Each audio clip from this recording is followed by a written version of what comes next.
நண்பர்களே, நீங்கள் பார்த்து கொண்டு இருப்பது உங்கள் கௌசிக் ரிவ்யூ. சரி வாங்க வீடியோக்குள்ள போய் என்ன நடக்க போகுது அப்படின்னு சொல்லிட்டு பாத்தீங்கன்னா, கரெக்டா நம்ம கௌதம் இருக்காருல, அவரோட சுச்சுவேஷனை புரிஞ்சுக்கிட்டு இவர் வந்து மிகப்பெரிய பிசினஸ் மேன் அப்படின்னு சொல்லிட்டு அந்த அம்மாவோட வீட்டுக்காரருக்கு நல்லாவே தெரிஞ்சிருக்கு.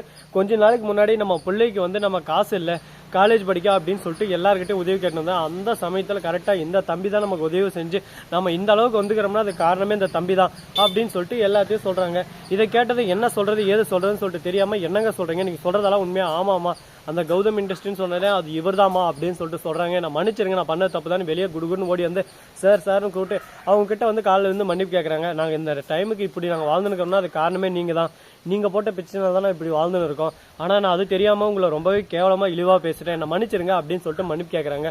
ஐயோ அதெல்லாம் வேணாங்க, நான் யாருக்கு எப்போ உதவி செஞ்சேன்னு சொல்லிட்டு எனக்கே ஞாபகம் இல்லை, ஒருத்தருக்கு பண்ணி தான் தெரிஞ்சிருக்கும், நீங்க ஊருக்கே பண்ணிருக்கீங்களா, அது எப்படி உங்களுக்கு ஞாபகம் வச்சிருக்கோம் அப்படின்னு சொல்லிட்டு அந்த ஐயா வராரு. வந்து அவர் சொன்ன பின்னாடி ஞாபகம் வருது, ஓ நீங்களா அப்படின்னு சொல்லிட்டு, சரி வாங்க ஐயா நீங்க வீடை வாடகைக்கு இருக்கலாம், நீங்க வந்து ஒரு பணமும் கொடுக்க வேணாம் அப்படின்னு சொல்லிட்டு சொல்றாங்க. ஐயோ அப்படியெல்லாம் எங்களால இருக்க முடியாது, நாங்க என்ன கொடுக்கணுமோ அதை நாங்க வந்து கரெக்டாக கொடுத்துருவோம், அதில் எந்த ஒரு குறையும் நாங்கள் வைக்க மாட்டோம் அப்படின்னு சொல்லிட்டு சொல்லிருக்காங்க. சரி ஓகே, உங்கள் இஷ்டம், உங்கள் மனசுக்கு பிடிச்ச மாதிரி எதுவும் பண்ணுங்க, அட்வான்ஸ் எதுவும் கொடுக்க தேவையில்ல, உங்ககிட்ட காசு எப்போ வருதோ அப்போ கொடுங்க, அது போதும் அப்படின்னு சொல்லிட்டு ஒரே வார்த்தை சொல்லிடுறாங்க. வாடகை வந்து 5000 தான் சார் அப்படின்னு சொல்லிட்டு சொல்லிடுறாங்க. கொஞ்ச நேரம் யோசிக்கிறாங்க, இல்லை வேணாம் உங்களுக்கு எது கஷ்டம் நாங்கள் போகிறோம் அப்படின்னு சொல்லிட்டு, இல்லை அதெல்லாம் பரவாயில்ல, உங்களுக்கு சும்மாவே நாங்கள் சொன்னாங்க, ஆனால் நீங்கள் ஏற்றுக்க மாட்டேன்றதால தான் அந்த 5000 சொன்னேன் அப்படின்னு சொல்லிட்டு சொல்கிறாங்க.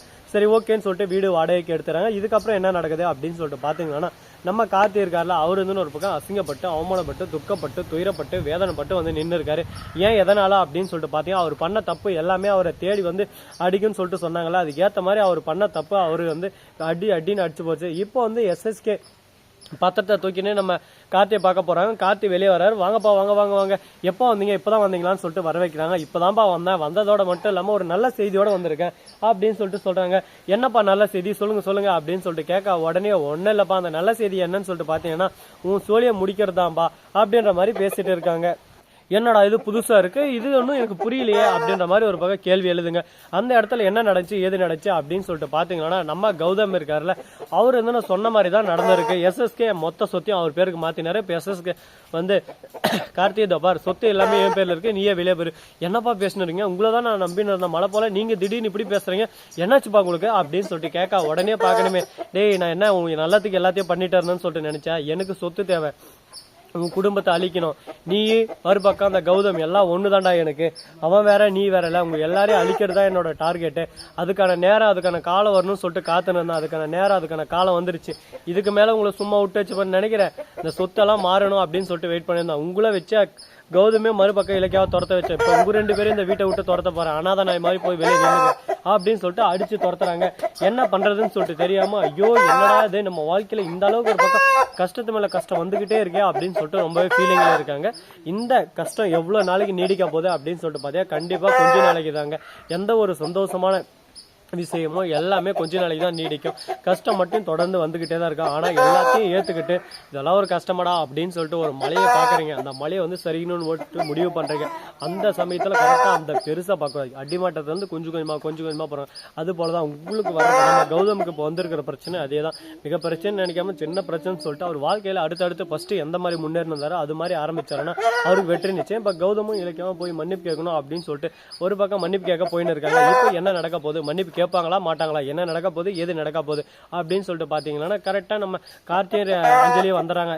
நாங்க பண்ணது எல்லாமே தப்பு தான், எங்களை துரத்தி அடிச்சுட்டாரு அந்த எஸ்எஸ்கே, என்ன கார்த்தி சொல்ற அப்படின்னு சொல்லிட்டு நம்ம கௌதம் கேட்க அந்த பத்திரத்தை எடுத்து காட்டுறாங்க. அதை பார்த்த கௌதமுக்கு ஷாக் ஆயிடுது. ஐயோ நான் இதை தானே அப்பயோ சொன்னேன், கார்த்திக் கொஞ்சம் கூட உசாரா இருக்க முடியாதா, நீ ஏதோ இந்த சொத்தை வச்சுன்னு இருக்க சந்தோஷமா இருக்கேன்னு தான் நான் மகிழ்ச்சியா இருந்தேன், ஆனா உங்ககிட்ட இருந்தே இப்ப பறிச்சுட்டாங்கன்ற போது எனக்கு எந்த அளவுக்கு வேதனையா இருக்கு தெரியுமா. அஞ்சலி ஒரு பக்கம் திருத்துன்னு முழிக்கிறான். அஞ்சலி எதுவுமே சொல்லாம சரி வாங்க உள்ளன்னு சொல்லிட்டு உள்ள கூப்பிடுறாங்க. உடனே நம்ம ஜானகியே ரேவதி வராங்க. நம்மள அடிச்சு இந்த வீட்டை விட்டு தொடர்த்தாலும் எதுக்கு இந்த வீட்டுக்கு கொண்டாந்தா, இவ்வளவுதான் நம்ம குடும்பம் நாசமா போச்சு, சீரழிஞ்சு போச்சு, இவளை திரும்ப இந்த வீட்டுக்கு கொண்டு வந்து இந்த வீட்டை நாசம் பண்ண போறியா அப்படி இப்படின்னு சொல்லிட்டு இலக்கியாவை திட்ட ஆரம்பிக்கிறாங்க. உடனே நம்ம இலக்கியா இருந்து எல்லாத்தையும் சொல்றாங்க. என்ன சொன்னாங்க அப்படின்னு சொல்லிட்டு பாத்தீங்கன்னா,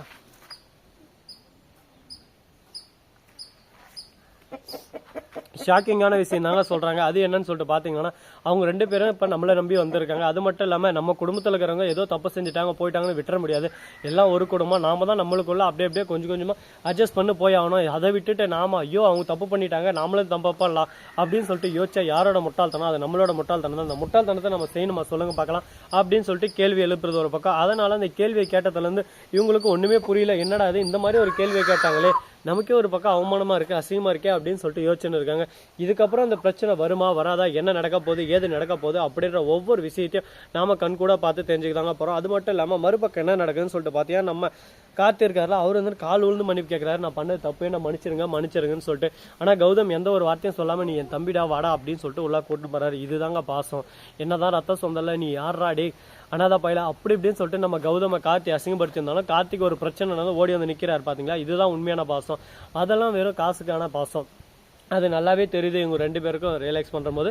இதுக்கு மேலேயாவது இந்த தப்பை செய்யாம நல்லபடியா இருப்பாங்களா, எப்படி போக போகுது இவங்க வாழ்க்கை அப்படின்ற ஒவ்வொரு விஷயத்தையும் நாம நேர்கொண்ட பார்வையில பார்த்து ஒரு விஷயத்தையும் நம்ம தெரிஞ்சுக்கணுங்க. அதுக்கு இன்னும் என்னென்ன இன்ட்ரெஸ்டிங்கான புது விஷயமெல்லாம் வரப்போகுது, எப்படியெல்லாம் அதை கொண்டு வர போறாங்க அப்படின்ற நிறைய விஷயங்கள் எல்லாம் ஒரு பக்கம் காத்துக்கிட்டு தான் இருக்கு. பாப்போம் என்னென்ன நடக்க போகுது, எது நடக்க போகுதுன்னு சொல்லிட்டு. அது மட்டும் இல்லாம மறுபக்கம் என்ன நடக்குதுன்னு சொல்லிட்டு பாத்தீங்கன்னா நம்ம இலக்கியா இருக்காங்களா, அவங்க இருந்து சாப்பாடு போட்டு எட்டுன்னு வராங்க சாப்பிட்றதுக்கு. ஆனால் அவங்க எந்த ஒரு விருப்பமும் இல்லை, வேண்டாம் வெறுப்பாக தான் இருக்காங்க ஒரு பக்கம். ஐயோ அந்த வாழ்க்கையை எனக்கு பிடிக்கல போடா எதுக்குடா அப்படி இப்படின்னு. ஸோ நண்பர்களே இந்த வீடியோ பிடிச்சிருந்தா லைக் பண்ணுங்க, கமெண்ட் பண்ணுங்க, ஷேர் பண்ணுங்க, டிண்டிங் மேலே தட்டி விட்டு போங்க. அப்பதான் நாம் போகிற அடுத்த வீடியோ உங்களுக்கு உடனுக்குடன் நோட்டிஃபிகேஷனில் வந்து கொண்டே இருக்கும். மிக்க நன்றி, தேங்க்ஸ் ஃபார் வாட்சிங், டாடா, see you, நன்றி, வணக்கம், வந்து நம்ம வருக தருக.